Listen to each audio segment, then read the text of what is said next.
Hello student, welcome to my channel Phogat online education.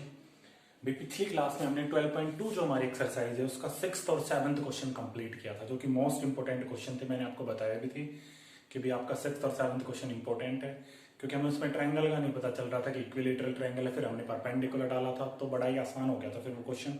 फिर मैंने 2-3 तरीके बताए थे, आप उनसे कर सकते हो, क्वेश्चन को गलत नहीं होगा। तो 8th क्वेश्चन पे चलते हैं। देखो पहले 8th क्वेश्चन को पढ़ते हैं, क्या कह रहा है। A horse is tied to a peg at one corner of a square, say grass field of side 15 meter by means of 5 meter long rope। Question में क्या कह रहा है, देखो साइड में डायग्राम दे रखा है आपका बेटा। एक स्क्वायर टाइप का हमारे पास खेत है और उसमें उसने घोड़े को बांध रखा है, और स्क्वायर जो हमारा खेत है उसकी साइड भी दे रखी है 15 मीटर, और जो रस्सी है जो जो जो उसने घोड़ा बांध रखा है उस रस्सी की लेंथ उसने दे रखी है 5 मीटर। तो फर्स्ट पार्ट में इसने क्या पूछा है, find the area of that part of the field in which horse can graze. हमें खेत के उस पार्ट का एरिया निकालना है जिसमें हॉर्स क्या कर सकता है भाई, घास चढ़ सकता है। सेकंड पार्ट में क्या कह रहा था, increase in the grazing area. जो ग्रेजिंग एरिया बढ़ा है, अब भाई ग्रेजिंग एरिया कैसे बढ़ेगा, जब हम रोप की लेंथ बढ़ाएंगे तभी तो बढ़ेगा ना भाई। तो जो ग्रेजिंग एरिया बढ़ा है हमें उसका एरिया निकालना है। कब, जब हमने जो रस्सी है 5 मीटर की बजाय अब 10 मीटर लंबी यूज की है।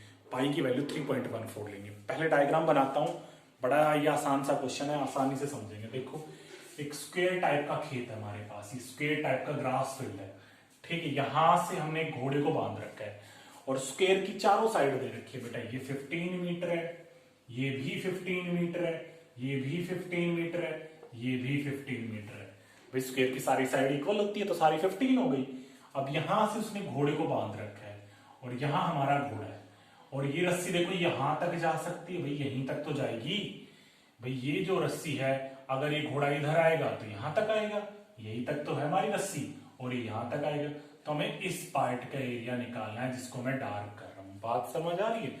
यहां हमारा घोड़ा है, फिर से एक बार डायग्राम समझा देते हैं। डायग्राम को समझना भाई सबसे ज्यादा जरूरी है। डायग्राम समझ में आ गया ना तो क्वेश्चन वहीं पे खत्म हो जाएगा। बस फिर आपको फॉर्मूले याद रखने हैं। देखो यहाँ पे हमारा घोड़ा है, ठीक है। ये हमारी यहां से यहां तक रस्सी की लेंथ दे रखी है 5 मीटर। अब ये इधर भी तो जा सकता है घोड़ा, और ये घोड़ा इधर भी जा सकता है। तो यहां से यहां तक की भी तो हमारी 5 मीटर हुई भाई, और इधर भी हमारी यहां से यहां तक की 5 मीटर हुई। तो हमें इस पार्ट का एरिया निकालना है। ये पार्ट देखो, ऐसा कुछ पार्ट बन रहा है, ये हमारा ऐसा है हमारा, और यहां तक हमारी रस्सी जा सकती है। ये भी 5 मीटर दे रखी है और ये भी 5 मीटर दी हुई है हमारे पास। भाई यही तो रस्सी थी, इधर जाएगी तब भी 5 मीटर होगा, इधर जाएगा तब भी 5 मीटर होगा। तो हमें इस पार्ट का एरिया निकालना है। अब थोड़ा सोचो, ये है क्या बेटा, सेक्टर ही तो है। आप इसको सेक्टर बोलो, क्वाड्रेंट बोलो तो भी ठीक है। क्वाड्रेंट क्यों बोलेंगे, क्योंकि मैंने बताया था क्वाड्रेंट क्या होता है, सर्कल का 4th पार्ट। जैसे मैं सर्कल बना दूं और सर्कल के 4 हिस्से कर दूं तो ये एक हिस्सा क्वाड्रेंट होता है, और 90 डिग्री एंगल होना चाहिए। तो देखो यहाँ 90 डिग्री एंगल ही तो होता है हमारा। इसमें भी स्क्वायर के सारे एंगल कितने डिग्री के होते हैं, यहाँ 90, और भी क्वाड्रेंट तब होगा जब ये दोनों चीजें इक्वल हो गया। ऐसा नहीं यहाँ 5 मीटर यहाँ 6 मीटर, फिर क्वाड्रेंट नहीं होगा, क्योंकि भाई ये सेंटर है, सेंटर सर्कल तक का, ये भी रेडियस, ये भी रेडियस। तो आप इसको क्वाड्रेंट बोलो या सेक्टर भी बोल सकते हो भाई। सेक्टर भी तो है, एंगल बन रहा है हमारा सेंटर के ऊपर यहाँ पे, और ये रेडियस हमारी होगी, ये भी रेडियस होगी। तो कैसे भी करो आप, क्वाड्रेंट का फॉर्मूला लगाओ, वही तो होता है सेक्टर। क्योंकि क्वाड्रेंट के फॉर्मूले हम क्या करेंगे, 90/360 pi r square, 1/4 pi r square ही तो बनेगा। तो चलो क्वेश्चन को करते हैं। देखो ध्यान से देखना भाई। तो इस पार्ट का हमें ये निकालना है। पहले आप लिख लो जो जो चीज इसमें गिवन दे रखी है, क्या क्या दे रखा है हमारे पास, लिख लो। Side of square, question number बेटा ये हमारा है 8th क्वेश्चन, एक्सरसाइज 12.2। तो साइड दे रखी है स्क्वायर की, side of a square. Square की साइड हमारे पास उसने कितनी दे रखी है भाई, 15 मीटर। और लेंथ ऑफ रोप, रस्सी की लेंथ क्या दे रखी है, रस्सी की लेंथ दे रखी है उसने 5 मीटर। तो हम फर्स्ट पार्ट में किसका एरिया निकालेंगे, आप लिख लेना, area of part, area of part of the field, area of part of the field in which horse can graze, in which horse can graze. इस लाइन का मतलब समझ आ रहा है ना। हमें उस पार्ट के एरिया निकालना है जिसमें हॉर्स घास, ऐसे यहां थोड़ी ना जाएगा भाई, यहां थोड़ी ना हमारा घोड़ा चला जाएगा, रस्सी तो यहां तक है, तो इसी तो पार्ट में घास चलेगा, वो हमारा घास खाएगा। तो हॉर्स कैन ग्रेज, ठीक, हॉर्स कैन ग्रेज। तो हम लगा दे भाई सेक्टर का फॉर्मूला क्वाड्रेंट का, मर्जी आपकी, theta upon 360 pi r square. Theta दे रखा है 90 अपॉन 360, पाई की वैल्यू 3.14, 314 अपॉन 100। रेडियस कितना है 5 इंटू 5। यहां तक बात समझ आ जानी चाहिए। एक जीरो से एक जीरो कट गई, 9 से 36 4 पे गया, 4 से काटोगे तो यहाँ 2, यहाँ 157 और कुछ। अब अगर आप 5 से 100 को काटोगे ना, तो मैं बार बार कहता हूँ फिर नीचे 20 बचेगा, फिर आप इसको काटोगे फिर गड़बड़ हो जाएगी। मगर गड़बड़ कुछ नहीं होगी, यहाँ टाइम कंज्यूमिंग है। तो थोड़ा छोटा तरीका करो ना, आप सीधी 25 की मल्टीप्लाई 157 से कर लो और डेसिमल लगा दो। तो आपकी मर्जी है, चलो काट लेते हैं। कोई बच्चे कहते सर हम काटेंगे, चलो काट के कर लेते हैं इस क्वेश्चन में। यहाँ 20 बचा, मैंने 5 से काट लिया। अब 5 से 20 को काटोगे तो 4 बच गया ना, पूरा पूरा थोड़ी ना डिवाइड हुआ है। तो न्यूमरेटर में 157, डिनोमिनेटर में 4 2 जा 8। डेसिमल में बदल लेते हैं क्योंकि इस एरिया का काम है हमारा। अब डेसिमल में बदलोगे तो 8 1 जा 8, कितना बचा हमारे पास 7 7। बदल लेते हैं 157 को 8 से, क्योंकि मैं हवा में करूंगा तो फिर गलतियां हो जाती हैं। आराम से करेंगे। 8 1 जा 8, यहाँ 7 बचा हमारे पास, यहाँ से 7, 8 9 जा 72। यहाँ कितना बचा हमारे पास 5, यहाँ डेसिमल लगाया, यहाँ जीरो उतारी हमने भाई। 8 6 जा 48, यहाँ बचा 2 हमारे पास, फिर डेसिमल की वजह से एक जीरो। 8 2 जा 16, यहाँ 4 बचा, फिर डेसिमल की वजह से जीरो, और 8 5 जा 40। हो गया ना पूरा पूरा डिवाइड। तो फर्स्ट पार्ट का आंसर आ गया 19.625 मीटर स्क्वायर। मतलब इतने एरिया में वो घोड़ा है वो घास को खाएगा। तो फर्स्ट पार्ट कंप्लीट हो गया, सीधा सा था बस। सेकंड पार्ट पे आ जाते हैं भाई। तो इस एरिया का काम है बेटा, इसको लिखा रहने देते हैं हम 19.625 को। तो देखो अब सेकंड पार्ट में क्या बोल रहे हैं, डायग्राम दोबारा से बना लेते हैं भाई। इतना तो हमारा हो गया। अब देखो क्या कह रहा है सेकंड क्वेश्चन में, सॉरी सेकंड पार्ट में क्या कह रहा है। अब ये था हमारा भाई स्क्वायर फील्ड भाई, ठीक है। पहले तो वो घोड़ा देखो यहां तक जा रहा था, इतने एरिया, मतलब ये 5 मीटर तक की उसकी रस्सी लंबी थी, ये भी 5 मीटर थी। अब वो कह रहा अगर हमारी रस्सी 10 मीटर लंबी हो तो भाई मान लेते हैं यहां से यहां तक, ये मान लेते हैं यहां से यहां तक का हमारा 10 मीटर है, क्योंकि भाई पूरा तो 15 है, पूरा थोड़ी ना हो सकता है। तो यहां भी हमारा 10 मीटर है, यही तो होगी हमारी। तो ये पूरा, तो अब वो क्वेश्चन में कह रहा है जो बढ़ा हुआ एरिया है हमें वो बताना है, हमें ये एरिया बताना है भाई, ये वाला एरिया, ये एरिया। समझ रहे हो इस बात को भैया। पहले 5 मीटर तक जाता था वो, अब 10 मीटर तक जा रहा है। तो उसने इंक्रीजिंग एरिया पूछा है, ये पूरा एरिया नहीं पूछा उसने, जो बोला है जो बढ़ा हुआ एरिया। तो पहले तो यहां तक जाता था, अब यही तो एरिया बढ़ा है, तो ये कैसे निकलेगा। तो एक और डायग्राम अब साफ साफ बनाते हैं। पहले छोटा क्वाड्रेंट था ये, इसका एरिया हम निकाल चुके, कितना इसके अंदर लिख रहा हूं मैं 19.625। ये भी 5 मीटर थी और ये भी 5 मीटर थी, एंगल था 90 डिग्री। अब एरिया हो गया भाई बड़ा, अब यहां तक जाने लग गया हमारा वो ये। अब ये पूरी, ये कितनी हो गई 10 मीटर, और ये पूरी भी कितनी हो गई 10 मीटर, यहां से यहां तक की। हमें ये एरिया फाइंड आउट करना है। तो थोड़ा सोचो कितना आसान सा है। अगर मैं बड़े वाले क्वाड्रेंट में से या बड़े वाले सेक्टर में से छोटे सेक्टर का एरिया माइनस कर दिया, बड़े क्वाड्रेंट में से मैं छोटे क्वाड्रेंट, भाई मैं पूरे का निकाल लूं, theta upon 360 pi r square, theta by 90, या 1/4 पाई आर स्क्वायर वाला फॉर्मूला लगा सकते हो। अब रेडियस आपको 10 लेनी पड़ेगी और छोटे को माइनस कर दो इसको, तो आ जाएगा ना 19, सॉरी जो आएगा हमारा इंक्रीजिंग एरिया। भाई छोटे का तो हमने निकाल लिया, अब मैं बड़े का निकाल लूं। देखो इस पूरे का निकाल के और मैं इसको हटा दूं जो हमने फर्स्ट पार्ट में निकाला था, तो बच गया ना इंक्रीजिंग एरिया। तो अब लिख लो आप सॉरी, रेडियस कितनी दे रखी है हमारे पास, अब हो गई रेडियस 10 मीटर, सॉरी। अब निकालते हैं एरिया ऑफ क्वाड्रेंट, बोल लो एरिया ऑफ क्वाड्रेंट, मर्जी आपकी। इसका नाम मान लो भैया, अगर डायग्राम में मानना चाहते हो तो ABC, area of quadrant ABC। तो 1/4 पाई आर स्क्वायर, समझ गए ना 1/4 कैसे बन रहा है। यहां से समझ नहीं आ रहा तो theta upon 360 pi r square वाला फॉर्मूला एक ही बात है भाई। थीटा की जगह 90 रखेंगे ना, तो रख लो 90 अपॉन 360, 1/4 ही तो बनेगा, तो मैं डायरेक्ट बना रहा हूँ। काट के मैंने 1/4 लिख लिया, इंटू पाई की वैल्यू 3.14, आर अब कितना हो गया 10 इंटू 10। अब रेडियस 10 है, तो देखो ये कट गया हमारा 102 से काटोगे तो यहाँ 157, तो ये आ गया 157/2। सोल्व कर लो, 2 7 जा 14, 1 बचा, 2 8 जा 16 और 0.5 मीटर स्क्वायर। ये बड़े वाले क्वाड्रेंट का आ गया। उसने बड़े वाले क्वाड्रेंट का नहीं पूछा, उसने पूछा बढ़ा हुआ एरिया। तो हम लिखेंगे increasing area equals to area of quadrant. क्या नाम था बड़े वाले क्वाड्रेंट का? ABC minus area of smaller quadrant लिख दो, या भी इस क्वाड्रेंट का भी कोई नाम मान लो, जैसे मैं मान लेता हूं AMN, इस क्वाड्रेंट का नाम मान लो AMN। बात समझ आ रही? नाम मान के कर लो, या स्मॉलर बिगर क्वाड्रेंट लिख लो, या ऐसे भी लिख सकते हो area of quadrant having radius 10 metre, area of quadrant having radius 5 metre, वो भी बात ठीक है। तो चलो अब बस सब्ट्रैक्ट करना है, फिर हमारा क्वेश्चन हो जाएगा कंप्लीट 8th क्वेश्चन। चलो सब्ट्रैक्ट करते हैं। हमारा कितना आया था? हमारा ABC क्वाड्रेंट का एरिया, ये अभी जो हमने निकाला है कितना है 78.5, और इसमें से माइनस कर रहा हूं मैं 19.625। भाई अब डेसिमल की माइनस आनी चाहिए, 10th क्लास में हो गए तो सिंपल सी है। यहाँ 2 जीरो लगा दो, 10 में से 5 गया 5, 9 में से 2 गया 7, 14 बचा, यहाँ 14 में से 6 गया 8, यहाँ 7 बचा, 17 में से 9 गया, हमारे पास कितना बचेगा भाई बताओ? 17 में से 9 गया हमारे पास 6 बचेगा, 7 बचेगा, 8 बचेगा। बताओ 17 में से 9 कितना बचा भाई हमारे पास? जल्दी बोलो। 17 में से 9 गया हमारे पास 8 बचेगा, 8 और 9 17 ही तो होते हैं, और 6 में से 1 गया हमारे पास कितना बचा? 5। तो आंसर कितना आया? 58.875 मीटर स्क्वायर। देख लो एक बार सब्ट्रैक्शन, 10 में से 5 गया 5, 9 में से 2 गया 7, 14 में 6 गया 8, 17 में से 9 गया हमारे पास 7 बचा था ना, यहाँ कर लेगा 8, 6 में से 1 गया 5, तो आंसर आ गया 58.875। क्वेश्चन नंबर 8 कंप्लीट हो गया। अब चलते हैं 9th क्वेश्चन पे। आ जाओगे 9th क्वेश्चन पढ़ते हैं पहले, फिर करेंगे। तो 9th क्वेश्चन कोई बड़ा इंपॉर्टेंट क्वेश्चन है। इंपॉर्टेंट तो सारे ही हैं भाई, अब देखो बोर्ड की क्लास होती है तो हम कुछ छोड़ तो सकते नहीं कि एक क्वेश्चन ये छोड़ दिया हमने, और मैं सारे क्वेश्चन कराऊंगा।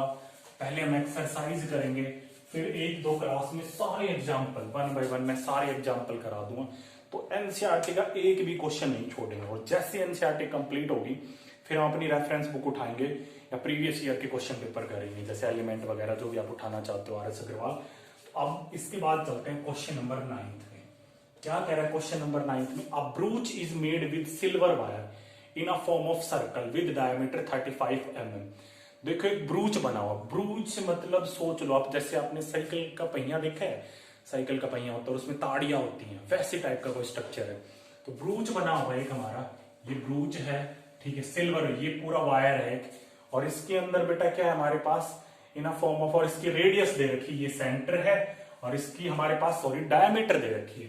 डायमीटर लिख लो, जो चीज दे रखी है, diameter of silver wire. Silver wire की डायमीटर दे रखी है, सर्कल की डायमीटर लिख सकते हो। सिल्वर वायर की डायमीटर, सर्कल लिख लो, diameter of a circle. Silver wire लिखोगे तो भी ठीक है, गलत नहीं होगा। Diameter of a circle, circle की डायमीटर दे रखी है 35 मिलीमीटर। क्योंकि भाई ये पूरा, जैसे हम क्या करो, आप एक तार लो और तार को गोल घुमा लो, जैसे आप एक तार ले लो और तार को सर्कल की फॉर्म में बना लो, तो ये सिल्वर का तार है, ठीक है, सर्कल की फॉर्म में, सर्कल की डायमीटर दे रखी है हमारे पास 35 mm। अब क्या कह रहा है? The wire is also use in making 5 diameter which divide the circle into 10 equal sector. इस चीज को समझना। अब हमने इस सर्कल के अंदर 5 डायमीटर यूज कर रखे, मतलब 5 वायर मान लो, एक वायर ये यूज किया भाई, साइकिल का पहिया गोल और इसके अंदर 5 ताड़ियां लगी हुई है, ऐसे सोच लो। एक डायमीटर ये हो गया हमारा, एक डायमीटर ये हो गया हमारा, कितने हो गए? 1 2 3, एक और ले लेते हैं 4, और ये हो गया हमारा 5। 5 डायमीटर, बात समझ आ गई हमारे पास भाई? 5 डायमीटर है ना, 1 2, देखो ये 1 2 3 हो गया हमारे पास, 1 2 3 4 5, कैसे काउंट कर लो, 1 2 3 4 5, 5 डायमीटर। अब क्वेश्चन में क्या कह रहे हैं? और देखो 10 इक्वल सेक्टर। मैं आपसे ये कहूंगा, ये एक सर्कल है, सर्कल को आप 10 हिस्सों में डिवाइड कर दो, एक हिस्सा, अब 2 हिस्से बन गए, फिर ऐसे डिवाइड करोगे, फिर ऐसे डिवाइड करोगे, फिर आप ऐसे डिवाइड करोगे, फिर आप ऐसे डिवाइड, देखो 10 पार्ट हो गए, 1 2 3 4 5 6 7 8 9 10, और सारे सेक्टर हैं भैया। ये भी सेक्टर है, देखो जिसको डार्क कर रहा हूं, ये भी सेक्टर है, ये भी सेक्टर है, ये भी सेक्टर है। ये थोड़ा छोटा बड़ा बन रहा है, लेकिन डायग्राम आप साफ बनाओगे तो इक्वल सेक्टर है सारे। उसने बोला भी है कि सारे सेक्टर इक्वल है, तो हम एक सेक्टर का एरिया निकाल ले तो 10 का आ जाएगा। देखेंगे हम क्वेश्चन में क्या पूछा है। तो फर्स्ट पार्ट में उसने पूछा है the total length of silver wire. हमें सिल्वर वायर की टोटल लेंथ निकालनी है, सिल्वर वायर की। चलो भाई अब क्वेश्चन पे आ जाओ, और भाई क्वेश्चन को बड़े ही ध्यान से देखना, वरना फिर बच्चे रटते हैं क्वेश्चन को और फिर गड़बड़ हो जाता है। तो ये पूरा, ये भी सिल्वर वायर है हमारा, कभी आप सोचे सिल्वर वायर नहीं है, और एक डायमीटर ये भी सिल्वर वायर यूज कर रखा है हमने, यहाँ पे भी सिल्वर वायर यूज कर रखा है, यहाँ पे भी सिल्वर वायर यूज कर रखा है। या एक काम करता हूँ, देखो मैं और आसान बना देता हूँ। पहले हम एक काम करते हैं भाई, देखो ध्यान से देखना क्वेश्चन को। ये हमारे पास सर्कल है, सर्कल है हमारा, ठीक है। ये पूरा सिल्वर वायर से बना हुआ है, तो हमें तो टोटल सिल्वर वायर की लेंथ निकालनी है। तो अगर मैं कहूं ये पूरा सिल्वर वायर, आप इसकी लेंथ कैसे निकालोगे? और आपको पता है ये पूरा डायमीटर कितना दे रखा है, 35 mm। तो सर्कल की लेंथ कैसे निकालते हैं? Circumference of circle. तो आप क्या लिखोगे? Circumference of circle. Circumference of circle क्या होता है हमारे पास? 2πr। 2πr ही होता है हमारा सर्कमफेरेंस ऑफ सर्कल। तो 2 इंटू पाई की वैल्यू 22/7, ये डायमीटर है, रेडियस में बदल दो 35/2। भाई डायमीटर 35 है तो रेडियस कितना हो गया? 35/2 mm। आधा होता है हमारा, 7 से कट गया 5 पे, 2 से 2 कैंसिल आउट, तो 110 मिलीमीटर। ये तो इस तार की लेंथ आ गई, यहां से यहां तक का ये जो तार है। अब इसके अंदर भी तो सिल्वर वायर लग रहे हैं 5, तो ये इसकी तो हमने लेंथ निकाल ली। अब इसकी लेंथ निकाल ली, तो अब इसके अंदर ये एक तार ये है, सारे सेंटर से जा रहे हैं, तो ये तार कितना दे रखा है भाई? डायमीटर तो है हमारा, तो ये कितना है? 110 प्लस ये कितना हमारे पास? 35 mm। एक वायर ये हो गया, एक और वायर दे रखा है, ये भी 35 mm का है, प्लस 35 प्लस एक और भी दे रखा है, ये भी 35 mm का है।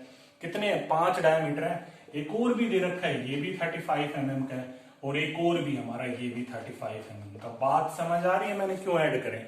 वो तो हमने सर्कल का निकाला था जहां से सिल्वर वायर लगा हुआ था, बाहर भी तो सिल्वर वायर लग रहा है, अंदर भी ताड़ियों में भी सिल्वर वायर है हमारा।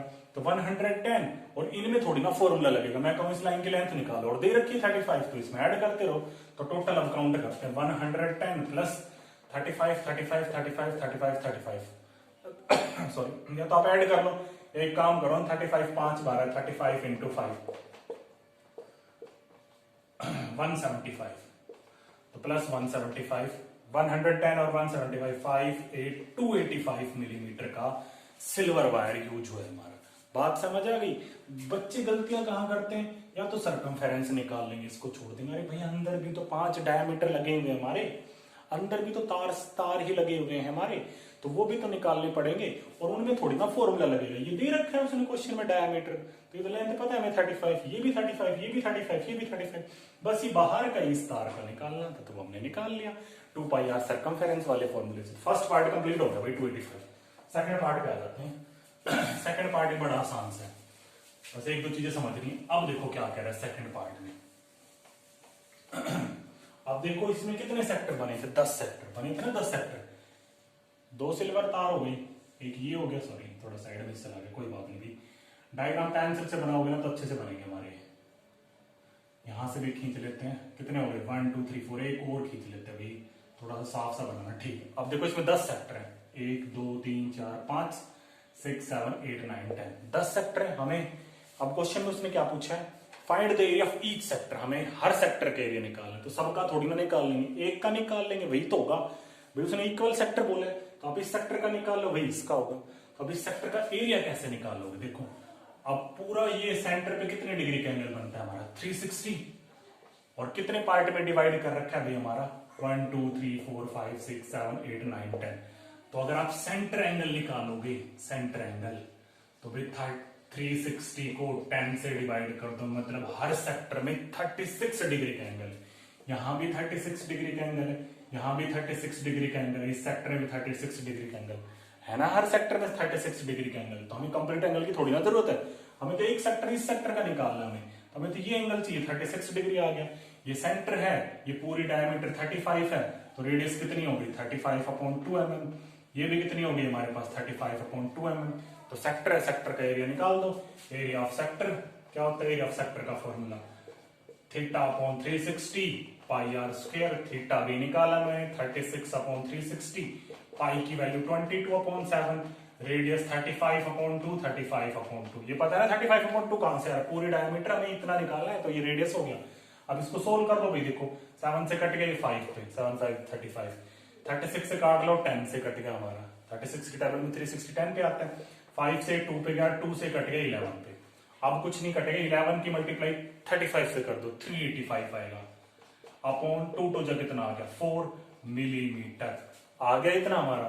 कर लोगे भाई, 2 टू जा 4, 385। डेसिमल में बदलना चाहते हो तो बदल दो, क्योंकि पीछे आंसर शायद डेसिमल में होगा। 385 अपॉन 4, तो 4 9 जा 36 बचा 2 और 5 4 6 जा 24 बचा 1 हमारे पास, 4 2 जा 8 बचा 2, 96.25 मिलीमीटर स्क्वायर। स्क्वायर जरूर लगाना भी, एरिया की बात हो रही है। तो ये हो गया हमारा 9th क्वेश्चन यहाँ पे कंप्लीट। तो 8th क्वेश्चन कराया, 9th क्वेश्चन, दोनों क्वेश्चन हो गए भाई यहाँ पे कंप्लीट। देखो भाई 8th और 9th हो गया ना हमारा क्वेश्चन। अब 10th क्वेश्चन कराते हैं बेटा। देखो 10th क्वेश्चन, 8th और 9th आसान से थे। 10th क्वेश्चन में क्या कह रहा है, एन अम्ब्रेला हैज 8 रिब्स। एक अम्ब्रेला है भाई, उसमें 8 ताड़ियां लगी हुई है। अम्ब्रेला देखो इसने डायग्राम बना रखा है। अब पूरी अम्ब्रेला तो मैं डायग्राम में दिख नहीं सकती, उसका एक ही तो फेस दिखेगा। तो उसमें देखते हो भैया, घरों में सबके में अम्ब्रेला होती है हमारी, तो उसमें रिब्स होती है। देखो किसी जो रंग बिरंगी अम्ब्रेला होती है उसका एग्जाम्पल उठा लो। एक में जैसे ऐसे यहाँ एक रिब्स है, इसमें रेड रंग है हमारा, दूसरी रिब्स में हमारा ब्लू है, तो ऐसे 8 रिब्स बनी हुई हैं। अब क्वेश्चन में क्या करें, assuming umbrella to a flat circle. Umbrella को हम एक फ्लैट सर्कल मान ले और रेडियस ऑफ 45 सेंटीमीटर, तो find the area between 2 consecutive ribs of umbrella. तो देखो आसान सा क्वेश्चन है, कोई ज्यादा बड़ी बात नहीं है। भाई इसने इधर एक डायग्राम बना रखा है, यहाँ सेंटर है और यहाँ इसने रिब्स ये हमारा ऐसे खोल के दिखाया हुआ है, और ये दे रखा है हमारे पास कितने पार्ट हमारे 1 2 3 4 8 है। 1 2 3 और ये 4 5 6 7 और ये हो गया हमारे पास, यहां से लाइन खींच देते हैं 1 2 3 4 5 6 7 8। एक पार्ट ज्यादा हो गया हमारा भाई, 1 2 3 4 5 6 7 8। अब ठीक है, ऐसे एक दे रखा है इसने हमारे पास डायग्राम। मतलब आप ये सोचो, जैसे आपके पास घर में अम्ब्रेला होती है। अम्ब्रेला कई बार क्या होता है, बारिश आती है तो भाई वो ऐसे हो जाती है वापिस, मतलब भाई अम्ब्रेला एक तरफ से जब हवा आती है तो अब क्या होती है, सर्कल की फॉर्म में आ जाती है, ऐसे मुड़ नहीं जाती है हमारी अम्ब्रेला।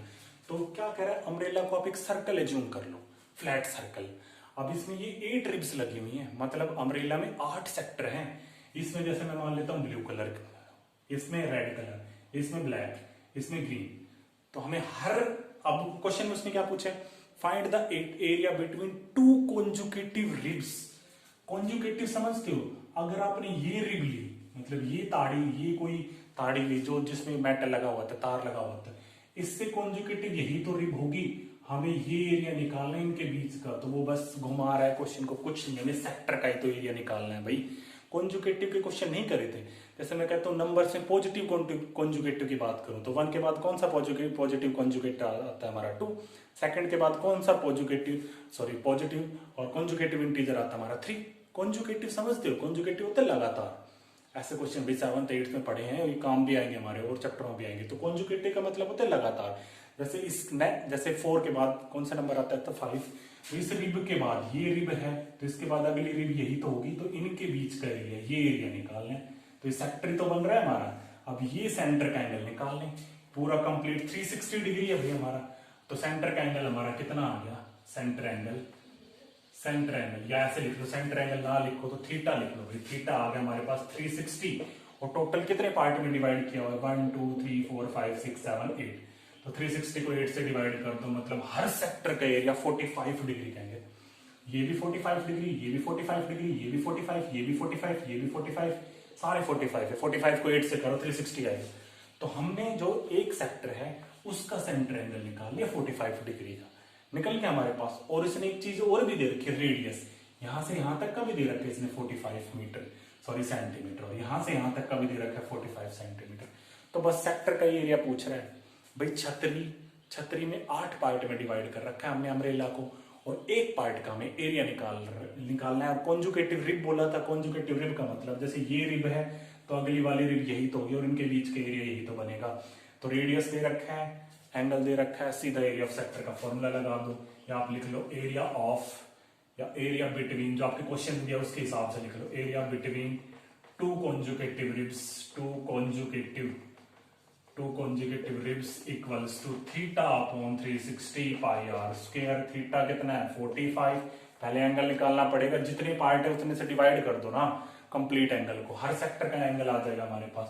360 पाई की वैल्यू दे रखी है, अभी नहीं दे रखी, तो 22/7, रेडियस 45 इंटू 45, बस इसमें कैलकुलेशन है, सोल्व कर लो भाई। 5 9 जा 45 और 5 7 जा 35, 1 5 2 जा 10, 9 से कट गई 8 पे, 2 से काट लो, 2 4 जा 8 और 11, अब नहीं कटेगा तो मल्टीप्लाई कर लेते हैं। 45 45 45 का स्क्वायर, तो मैंने देखो एक स्क्वायर निकालने की टेक्निक बताई थी मैंने। अगर आपको कभी भी 45 का स्क्वायर निकालना है तो आप ऐसे करोगे 45 इंटू 45, वो भी ठीक है।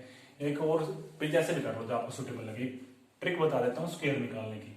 जैसे मैं कहूँ 45 का स्क्वायर निकालो, तो 4 का स्क्वायर लिखो 16, 5 का स्क्वायर लिखो 25, लिख लिया, और 5 की 4 से मल्टीप्लाई करो, 5 4 जा 20 और 2 से मल्टीप्लाई कितना होगा 40, एक डिजिट छोड़ के यहाँ 40 ऐड कर दो, 5 2 2025, वो भी आप कर सकते हो, कोई जरूरी नहीं है। पेपर में क्या पता आपको ध्यान रहे ना रहे, तो आप भाई 45 को 45 से मल्टीप्लाई कर लेना। तो 2025 की मल्टीप्लाई 11 से कर दो, 2025 की 11 से करोगे तो 5202, 5202, तो ये आ गया 5722, तो ये आ गया भाई 2227574 जा 28 सेंटीमीटर स्क्वायर। कितना आ गया 22275/28 सेंटीमीटर स्क्वायर। तो 10th क्वेश्चन हो गया कंप्लीट। और देखो 3 क्वेश्चन कराए आज मैंने, 8th question, 9th question, 10th question. अगली क्लास में 3 क्वेश्चन और बच रहे हैं, और 14th क्वेश्चन है वो हमारा ऑप्शनल टाइप है, वो तो 1 मिनट का हो जाएगा। तो चारों क्वेश्चनों को नेक्स्ट वीडियो में हम कंप्लीट कर लेंगे इस 12.2 एक्सरसाइज को। तो भी अगर आपको तीनों क्वेश्चन समझ आए हैं बेटा, और अगर आपको मेरी वीडियो पसंद आई है तो प्लीज देखो, मैं बार बार कहता हूँ भाई लाइक कर दिया करो। अब इतनी मेहनत हम कर रहे हैं तो आपको तो बस एक लाइक ही तो करना है, तो लाइक करना है आपको। फिर जितने भी सारे आपके फ्रेंड्स हैं भाई जो आपके बोर्ड की क्लास में 10th में हो, 9th के बच्चों को भी सेंड कर दो, क्योंकि 9th के बच्चे भी सीख सकते हैं भाई, सेक्टरी तो है, उनके भी आगे काम आएगा। 9th 10th जिस भी बच्चे के पास आप शेयर करना चाहते हो भाई, शेयर कर दो ज्यादा से ज्यादा, ताकि भाई ज्यादा से ज्यादा बच्चे क्या कर सके भाई, नॉलेज ले सके कि यहाँ से हमने ऐसे पढ़ाया है, ठीक है। और भाई एक और चीज मैंने देखा भाई, चैनल पे काफी बच्चे ऐसे जिन्होंने चैनल को सब्सक्राइब नहीं कर रखा, वो भी भाई वीडियो को देखते हैं। तो प्लीज भाई उनसे रिक्वेस्ट है, आपने चैनल भाई देखो, चैनल सब्सक्राइब नहीं कर रखा और आप वीडियो देख रहे हो, तो कम से कम एक सब्सक्राइब में कुछ नहीं जाता भाई। तो ठीक है, तो ये हमारी वीडियो आज खत्म हो गई। यहाँ पे 8th 9th 10th क्वेश्चन सबको आने चाहिए भाई। कोई भी डाउट हो कमेंट बॉक्स में लिखो कि सर हमें यहाँ से चीज समझ नहीं आ रही। तो भाई ये 3 क्वेश्चन आज हो गए। तो have a nice day, thank you.